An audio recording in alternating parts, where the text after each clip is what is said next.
Hi, everybody. Today I'm going to present on the project of subverting silences, absences, and distortions in the curriculum using the lens of Fanon in order to center African studies in the curriculum.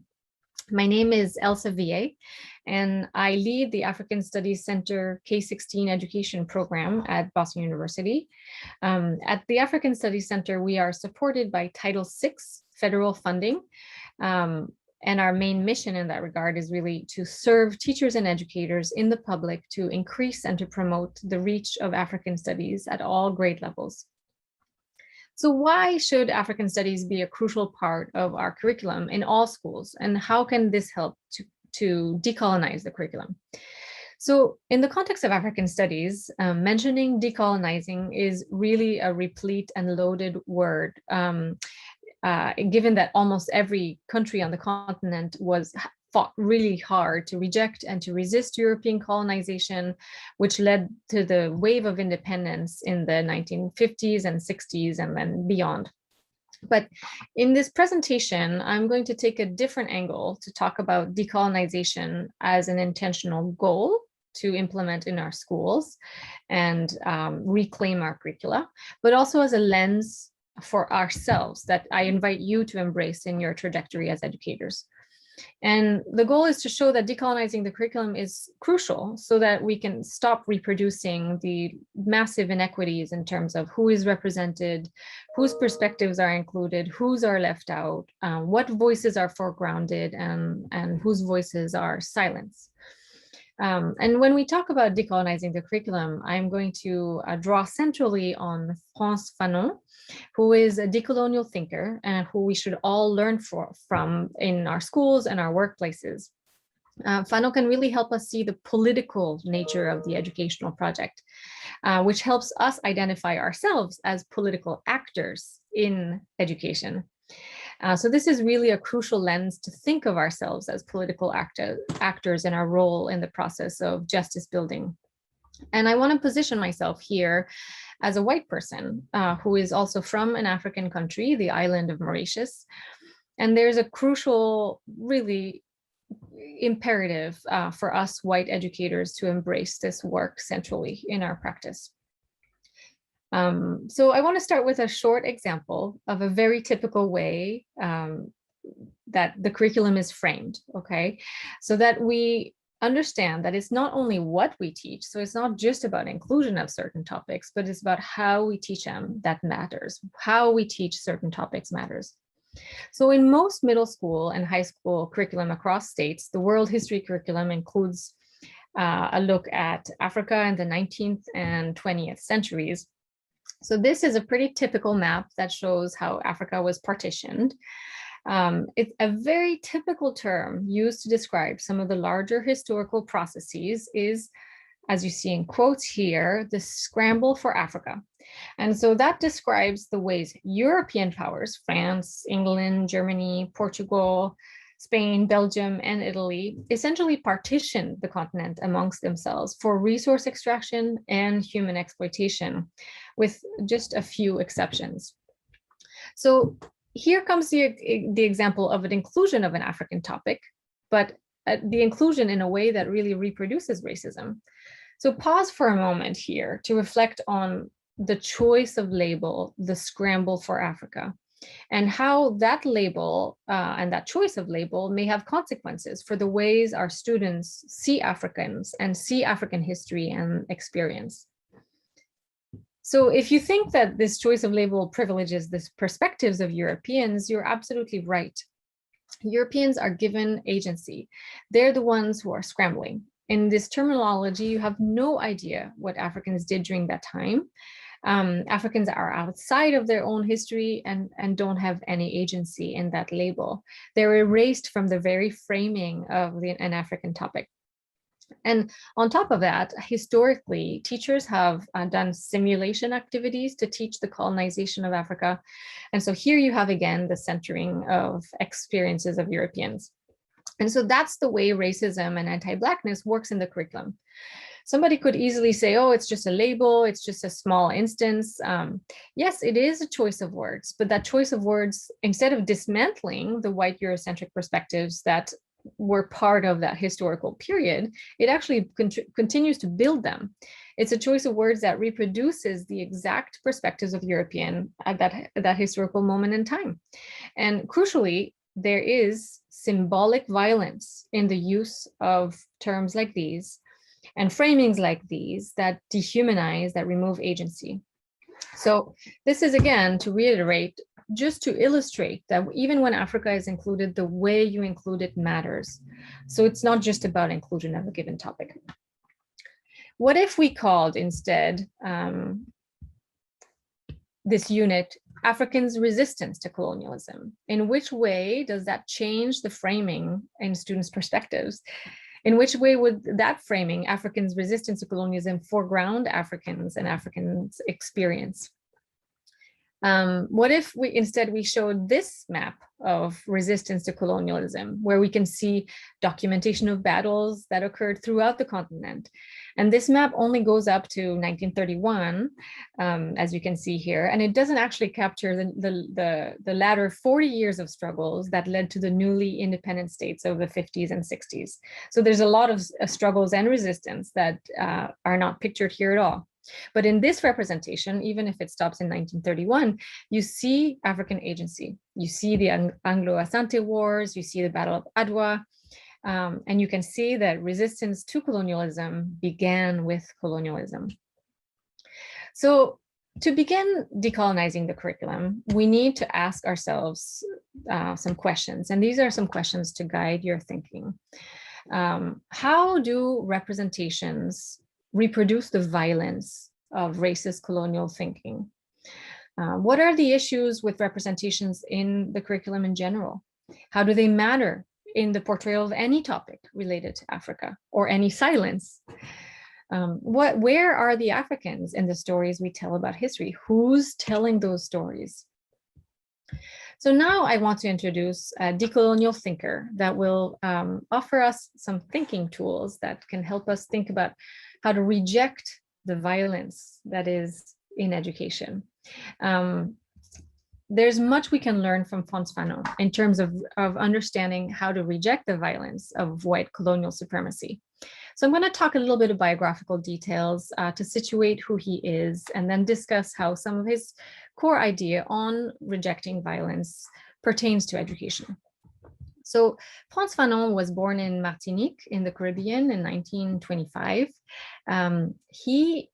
Martinique is now a territoire d'outre-mer, which is, in other words, it's still a colony of France, very similar to Puerto Rico as a colony of the United States. So during World War II, there was a racist government of Vichy in France that was headed by the Maréchal Pétain, and they collaborated with the Nazis. So even though Fanon was from a very well-off family and had access to schools, he experienced white racism, first through the rule of the French in Martinique and the numerous white soldiers who had fled from France and went to Martinique. And soldiers reminded him that he was less than human, very dehumanizing white racism. So despite that, he joined the Free French Army against the Vichy government to fight Nazism. And in many ways, he believed in the French dream of liberté, égalité, fraternité, which is freedom, equality, and brotherhood, very similarly to this meritocratic idea that we have here, that everybody can advance, this erroneous meritocratic idea. So the French have this dream of universal equality. And this can also very much be equated with this colorblind idea of all lives matter that we see resurging these days. But Fanon then realized that the entire edifice of French society was racist. French racism didn't include him in its universalism, didn't recognize his humanity. So within France's universalism, there was inherent racial violence, right? It was embedded in the equality that France was proning about itself. So he then left for France, where he was trained as a philosopher and a psychiatrist. And in France, then he was again subjected to deep racism. He writes in Black Skin, White Masks that he discovers his Blackness along with the varied ways French racism was enacted. The book Black Skin, White Masks is really comes from his deep analysis of the alienation of the Black experience and Black identity under what he calls the white gaze, under the violence of white supremacy. And so he joins the French army as a psychiatrist in Blida, Algeria in 1953. And the year after that, the Algerian War of Liberation breaks out. And Fanon witnesses and attends, as a psychiatrist, he attends to victims of massive brutalities and torture and repression, and even says that torture is inherently part of the colonial regime. And so witnessing all of that, eventually he renounces French citizenship, resigns from the army, and goes to Tunisia, where he works as a member of the Front de Libération Nationale, the anti-colonial political and military group in Algeria, also known as the FLN. And it's out of those experiences that he publishes The Wretched of the Earth as a theorization of decolonial processes. So Fanon has many contributions to anti-colonial and anti-racism, but I want to focus here on one, and specifically his thinking around decolonial struggle and violence, with the implication of the political struggle that we ourselves need to wage in education. So for Fanon, there's inherent violence in racist colonial rule, whether it be psychological or physical violence. It doesn't matter so much the kind of violence, but the fact that it is used by institutional power to alienate and to dehumanize. So for Fanon, violence is intricately bound inside the colonizer himself. And very importantly, he emphasizes that we need to distinguish between the violence of the colonizer and the violence of the colonized. He's often castigated as advocating for violence, but in fact, what he's doing is just offering an analysis of the violence of the colonizer, for whom violence is foundational to the building of the colonial empire in order to gain territory in Africa and other continents. And of course, systemic racism, which he theorizes as well, is a tool of that colonial violence and implemented by a colonial administration with the goal of control. So for the colonized, to use violence to reject the colonizer's violence is a form of liberation. It's a political project in which the colonized rehumanizes herself.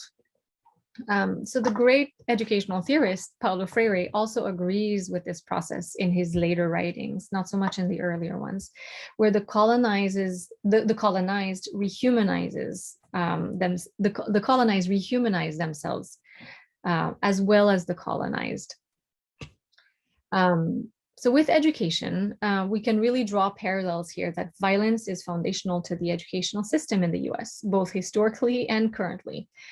There's a long history of oppression that's intimately tied to education in this country, from the denial of education, segregation, deculturalization, boarding schools, and the current soft power kinds of violences of tracking and special education tracking, who gets into AP classes and so on, and the hard power that is currently present in schools, police presence in schools, which are processes of educational denial and exclusion. So what role can and should African studies play in decolonizing the curriculum? So part of what Fanon teaches us is to adopt a decolonial lens to our educational system. He explains this when he says, decolonization is the veritable creation of new people. I replaced people from his original men. But this creation owes nothing to its legitimacy, to any supernatural power. The thing which has been colonized becomes man during the same process by which it frees itself. So this starts by naming the various colonizing aspects that are forms of symbolic violence on learners, and to understand our role as actors and as educator activists in a political project to overturn this. So I'm going to talk about symbolic violence of education in terms of content, in terms of practice, pedagogy, and in terms of institutional discourse. So in terms of content, the curriculum is still dominated by white Western perspectives. When children learn about Africa, it's really too often focused on three topics: ancient Egypt, transatlantic slavery, and colonialism.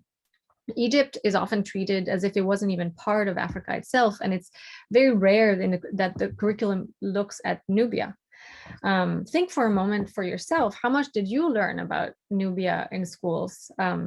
There's also amazing aspects in pre-colonial African history, from the West African medieval empires to Aksum in modern day Ethiopia. And it's a continuation of colonialism to not teach them. So the denial of teaching about Africa is really part of a racist and anti-Black agenda in education, because even though absence means silence, the silence is very loud in voicing that Africa and Africans don't matter. And of course, there's ways to bring connections to Africa in all fields, including in math and science. The second issue with the symbolic violence that goes on in education is voicelessness.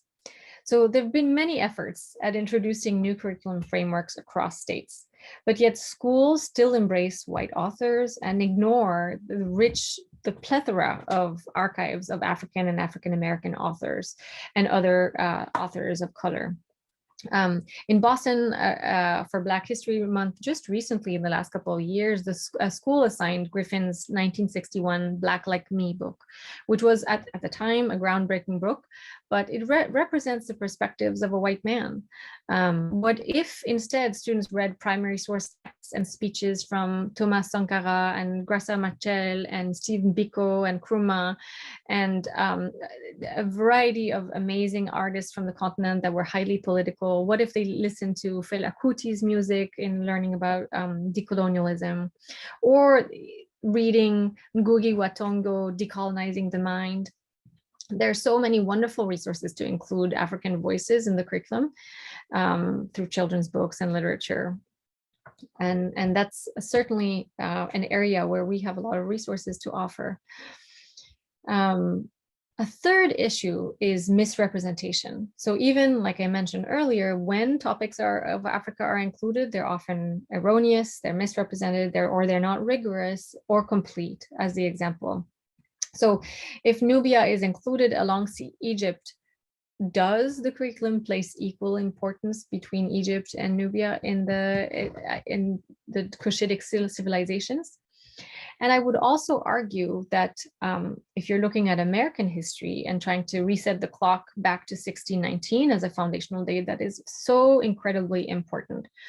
But just as American history is untold and incomplete without African-American history, African-American history and American history is untold and incomplete without African history. So African history needs to be central in the curriculum. And that's a very important way that we can repair the historical geographical rupture that was caused by the transatlantic slave trade. Another issue that I want to bring up in terms of symbolic violence in the curriculum is the question of pedagogy or process. So as you know, many of you know, pedagogy is not neutral. The way we invite students to engage with content and the way we ask them to show their knowledge and what they know matters tremendously. So we need to move away, way beyond what I call single truths assessments. So assessments that only invite students to show learning through traditional means of a paper or a test. And here I want to cite one important study from Michael and Kasdan. It was a seminal study back in the day, in the 80s when it came out, which really uncovered that teachers' lens on the way students tell stories. And it showed that teachers' lens was racialized. So in an experiment, the researchers presented both Black and white adults with transcripts of Black students' oral stories. So they noted and they documented that when the white adults were reading the Black students' oral stories transcribed, they rated them as terrible and very negative light, whereas the Black adults found that the stories were easy to understand and engaging. So We need to remember that in North American schools where 80% of teachers are white from European backgrounds, there's deep racism, and that can be enacted fully unintentionally when teachers don't diversify the way that they encourage students to show their knowledge and don't expand their ways of thinking. So we can invite creative ways of storytelling, creative ways of sharing knowledge, from writing praise poetry to performances, to blending arts-based ways of assessing what students know and do.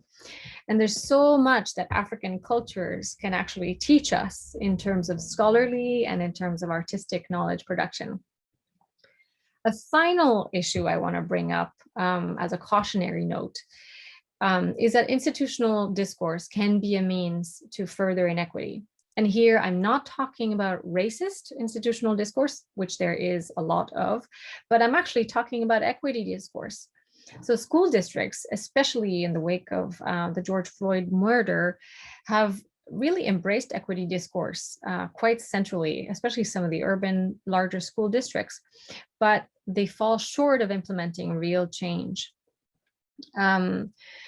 They don't clearly challenge the policies and practices that frame the entire system, like standardized testing or mobilize funding for curricular position that build non-Eurocentric knowledge. So the work we need to do is to hold leaders accountable to their own equity discourse in schools, because equity discourse can actually become very dangerous if it's not done with integrity. And one key strategy to speak to that institutional power is social movements, a movement of the collective, not of an individual teacher against a whole system, not of an individual school leader against a school, the whole system. So Fanon allows us to view the processes of absence, of reduction, of voicelessness, and process pedagogy as violence of the educational system. And Fanon helps us identify where there is symbolic violence in these educational processes at multiple levels. So it makes us think of our role in the larger project of decolonization. And here I want to add that decolonization is not a relative framework among others. It's not, a debate between whether you engage your students with inquiry or through modeling. It's not a tool, it's not a passing theory, and it's also not a metaphor. Fanon would say it's a political project of revolutionary character, and that fundamentally rejects the violence of the curriculum and the way it's taught, and liberates the colonized and the colonizer both. So I want to end here by moving from Fanon to Freire, Paulo Freire, the great educator, who thinks in very similar vein as Fanon in his later writing as far as what this political project entails. And he frames it, he discusses the role of violence, just as Fanon does, and he frames it as an act of love. So in Pedagogy of the Oppressed, he says, "Yet it is, paradoxical though it may seem, precisely in the response of the oppressed to the violence of their oppressors that a gesture of love may be found. Consciously or unconsciously, the act of rebellion by the oppressed, an act which is always or nearly always as violent as the initial violence of the oppressors, can initiate love. Whereas the violence of the oppressors prevents the oppressed from being fully human, the response of the latter to this violence is grounded in the desire to pursue the right to be human. As the oppressors dehumanize others and violate their rights, they themselves also become dehumanized. As the oppressed, fighting to be human, take away the oppressor's power to dominate and suppress, they restore to the oppressors the humanity they had lost in the exercise of oppression." So with this quote and closing, I invite you to center African studies as a way of decolonizing the curriculum for everyone. Feel free to contact us for free resources and professional development and support at the email address listed in the image. Thank you.